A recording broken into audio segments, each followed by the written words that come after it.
Olá, pessoal. Aqui é o professor Joaquim e nós vamos dar o início às nossas aulas de lógica de programação. Então, eu vou fazer uma introdução, tá? Porque pode-se pensar em lógica como uma maneira de organizar o pensamento para executar as ações. Então, eu tenho uma ação para resolver e aí eu tenho que organizar meu pensamento em como eu vou resolver essa ação, tá? Por exemplo, eu preciso calçar meu sapato, tá? Então, essa é a ação que eu preciso executar. É, Ele está guardado na segunda gaveta do meu armário. Também sei que na primeira gaveta tenho as meias. Assim eu devo abrir a gaveta e pegar o sapato, abrir a outra gaveta e pegar um par de meias, vestir as meias e depois calçar o sapato, certo? Então é uma sequência de passos para chegar no meu objetivo. Tudo isso é uma sequência de ações, cada pessoa tem uma lógica própria para criar sua sequência. Tá? Então, eu poderia mudar a sequência anterior. Abrir a gaveta, pegar um par de meias, vestir as meias, abrir a outra gaveta, pegar o sapato e calçar o sapato. Então eu mudei a sequência, mas eu atingi o mesmo objetivo. Tá? Então a lógica é assim, cada um cria a sua própria lógica. Eu vou desenvolver um programa e eu vou ter que solucionar um problema. E aí eu vou criar a minha lógica para solucionar. Tá? Então, em ambas as sequências apresentadas, eu teria o mesmo resultado final. Cada pessoa define uma sequência de passos, podendo incluir ou remover alguns já definidos.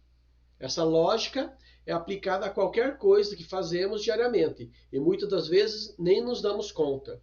É acordar e vir para a escola. Nós temos uma sequência de passos para fazer. Eu vou acordar, vou tomar banho, vou tomar café, vou escovar os dentes. Eu vou fazer uma sequência de passos até eu chegar na escola. Tá? Então é uma lógica, eu vou criando essa lógica. E quanto mais eu vou utilizando ela, mais eu vou ampliando, eu vou melhorando ela. Em atividades rotineiras, não costumamos prestar atenção quando seguimos uma mesma ordem para executar tarefas. Porém, quando o assunto é programar, definir as etapas de que ser feito é de grande importância, pois estamos do que será feito é de grande importância, pois estamos instruindo o computador a realizar determinados passos para alcançar um objetivo, certo? Então, eu tenho que pensar muito bem na lógica que eu vou fazer, porque eu estou instruindo, eu estou ensinando o computador. O computador não sabe nada, eu tenho que dizer todos os passos para ele. E eu preciso pensar em todos os passos e não deixar nada faltando. O exemplo do calçado. Imagina se eu instruo um computador a fazer isso, tá? Eu tenho um robô. E aí eu não coloco a meia, ele vai vestir o calçado sem a meia. Então eu tenho que definir todos os passos. Quando precisamos desenvolver um programa ou definir uma rotina a ser executada pelo computador, precisamos deixar bem clara a sequência que deve ser seguida para atingir o objetivo esperado. A esse encadeamento lógico na programação chamamos de lógica de programação. Tá? Então, quando precisamos de desenvolver um programa ou definir uma rotina a ser executada pelo computador, precisamos deixar bem clara a sequência, que deve ser seguida para atingir o objetivo esperado. A esse encadeamento lógico na programação chamamos de lógica de programação. Duplicou o slide, né?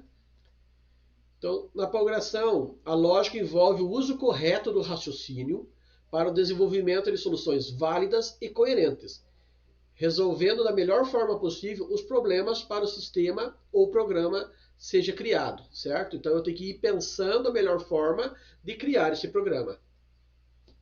Da mesma forma que o mesmo raciocínio pode ser representado em diversos idiomas, a lógica de programação independe da linguagem utilizada, sendo, portanto, empregado o uso de algoritmos. Tá? Então, quando a gente fala em algoritmos de lógica, algoritmo é algo genérico, que eu não utilizo a linguagem de programação, é a sequência de passos. Tá? E aí eu vou, na sequência, dar um exemplo de como podemos definir um algoritmo. Então, é uma sequência finita de raciocínios, instruções ou operações para alcançar um objetivo. Tá? Isso é um algoritmo.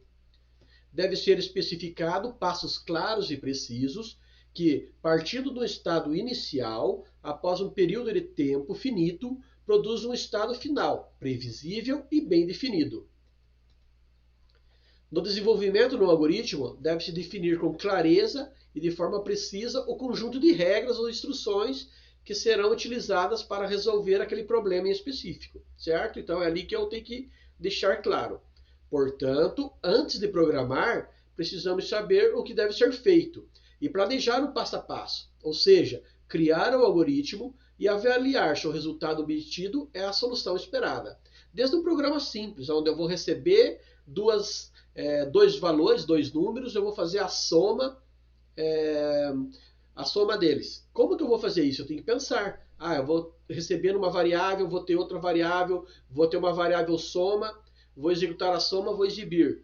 Vou calcular a média de 3 números. Vou receber os 3 números, eu vou guardar numa variável chamada média, os 3 números, a soma dos 3 números dividido por 3. Então, antes de eu executar, eu penso, tá? Eu faço esse planejamento. Isso é o algoritmo.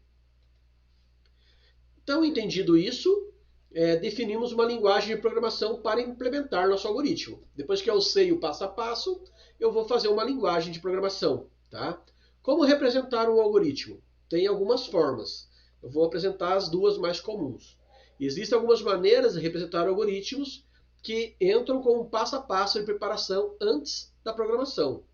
Podemos criar, por exemplo, uma narrativa semelhante ao exemplo da construção de um bolo.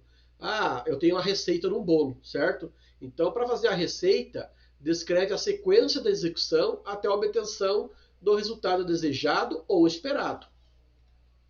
Existem algumas maneiras de representar o algoritmo que entra antes da programação, tá? Eu tirei o bolo aqui, então podemos criar, por exemplo, uma narrativa em que se descreve a sequência de execução até a obtenção do resultado desejado ou esperado. Tá? Então eu vou fazer essa sequência. Tinha usado o exemplo do bolo, acabei tirando ali. É o mesmo exemplo de fazer o calçado, vestir o calçado. Eu tenho uma sequência, né, o sapato, eu tenho uma sequência, eu criei uma narrativa. Tá? E a gente pode mostrar as formas de representar com o exemplo do cálculo da média que eu comentei. Tá?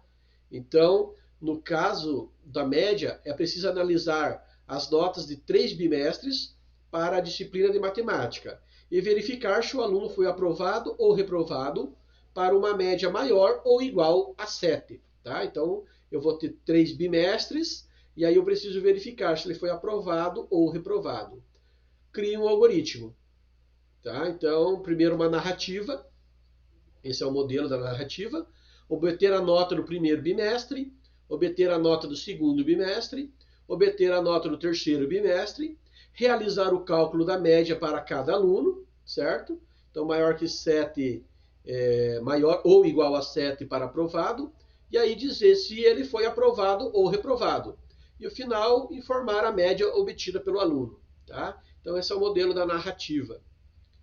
E aí o próximo que nós temos é o fluxograma. Note que na forma de um texto narrativo ou mesmo nas outras formas de representação, é desejado que o algoritmo seja objetivo e preciso na descrição de cada passo, certo? Então, eu vou exibir isso daqui e tal. Não. Na hora de fazer a representatividade do algoritmo, a gente é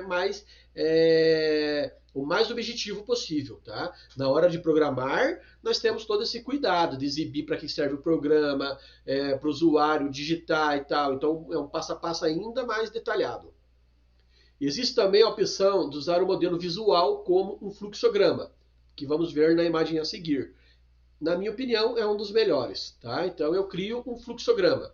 O início do programa, tá? Então ele é representado por esse item aqui e o fechamento também, tá?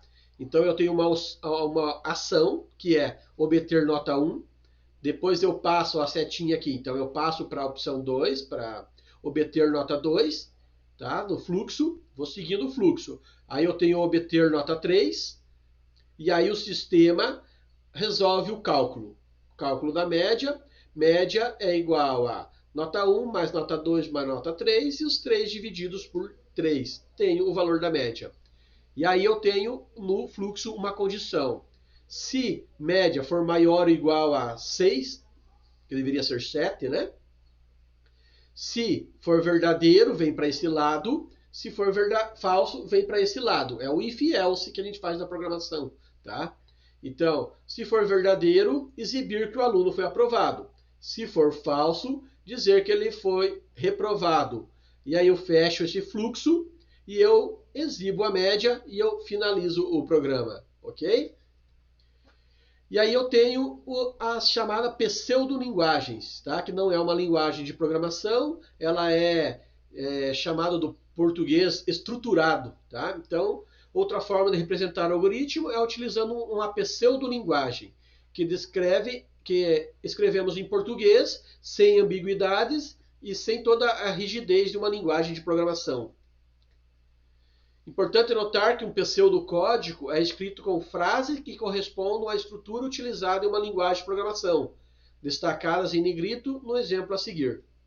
Tá? Então eu tenho aqui o algoritmo, cálculo das médias, então estou dando um nome para ele, ler nota 1, ler nota 2, ler nota 3, faço o cálculo da média, se média for maior ou igual a 6, então imprime aprovado, se não, imprime reprovado. Fim do C. Abri o C aqui, estou finalizando aqui. Imprimo o valor da média e fim do algoritmo. Tá? Então esse é o pseudolinguagem. E aí nós temos as linguagens de programação, que é o nosso foco. Então essa é a parte introdutória, mas agora nós vamos para a linguagem de programação, que é a implementação de um algoritmo, ok? Então eu tenho um algoritmo, pode ser por desenho, pode ser por pseudocódigo, ou pode ser pela narrativa. Eu tendo esse algoritmo, eu vou fazer a implementação desse programa.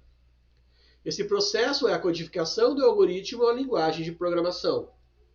Assim como nós humanos precisamos de uma linguagem para nos comunicarmos, também precisamos de uma linguagem para conversar com os computadores.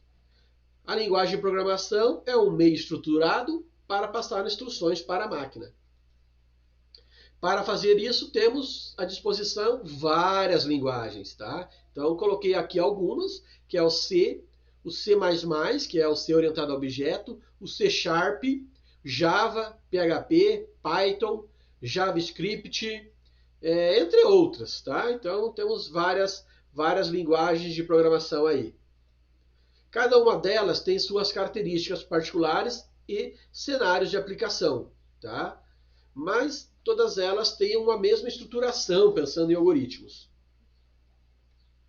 Atualmente, as linguagens de programação mais utilizadas são aquelas ditas de alto nível, consideradas mais próximas da linguagem humana, sendo, portanto, mais fáceis que linguagens de baixo nível. Tá? Então, a linguagem de baixo nível ainda era na época de que se programava com números binários e aí a gente tem essa linguagem de alto nível aqui que é a mais próxima da nossa linguagem humana mesmo, tá? C++ é um exemplo de linguagem de alto nível. Todavia, linguagem de alto nível não é uma linguagem que o computador entende, tá? Então, eu vou escrever ali e o computador já vai entender. Não, ele tem que ser transformado isso numa linguagem de programação, né? Numa linguagem que o computador entenda, tá? O computador entende só 0 e 1. Tá? Então, essa nossa linguagem vai ter que ter um codificador para fazer essa tradução para o computador. E vice-versa, do computador falando para nós humanos, ele vai ter que fazer a tradução reversa. Então, assim, o programador deve usar um compilador para converter o programa feito em linguagem de alto nível para código em linguagem de máquina. Caso existam erros de sintaxe no programa, a conversão não é realizada, certo? Então nós vamos precisar desse compilador. Ok, gente? Na próxima aula, aqui foi a fonte da onde eu tirei esse conteúdo. Na próxima aula nós vamos falar sobre o compilador. Um abraço e até semana que vem.